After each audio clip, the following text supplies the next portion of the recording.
ஒரு சாட்சி கத்தருக்கு சாட்சிக்கு கொண்டாந்து நன்றி. புதன்கிழமை மணிக்கு உபவாசத்தை நன்றிங்க. ஒரு நாளைக்கு புதன்கிழமை மணிக்கு உபவாசத்துக்கு வந்து பாருங்க, நீங்களே வாரம் வாரம் வருவீங்க.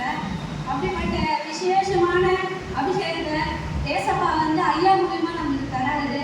அதை வந்து நீங்க வாங்கக்கூடாது, பிசாசுங்களை எவ்வளோ தடுக்குது, அதெல்லாம் உடைச்சி நீங்க வரணும். புதன்கிழமை மணிக்கு என்ன நடக்குதுன்னா, எல்லாரும் 4 பேரும் ஜெபம் பண்ணோம்.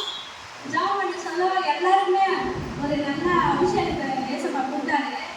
நாங்கள் எல்லாம் கீழே விழுந்துட்டு சேர்ந்து உட்காந்தோம். ஐயா சொன்னாரு, எங்கள் அண்ணி மேலே தலையில கை வச்சு ஜெபம் பண்ணணும் அப்படின்னு சொன்னாரு. எங்கள் அண்ணி மேலே கை வச்சு நான் ஜெபம் பண்ணேன். ஏசப்பா வந்து எனக்கு ஒரு அதிசயம் செய்கிற தேவன் தான் நான் சொல்லுவேன். எங்கள் அண்ணி மேலே தலையில கையை வச்சோடனே எங்கள் அண்ணி விழுந்துட்டாங்க. ஏசப்பா வந்து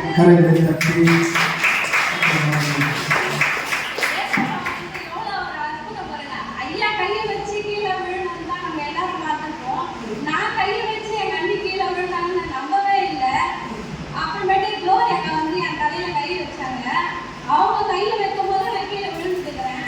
ஏசப்பா வந்து எங்களை அந்த நேரத்தில் எனக்கு ஒரு புது அபிஷேகத்தை கொடுத்தாரு. நீங்கள் எல்லாரும் புதன்கிழமை உபவாசத்தை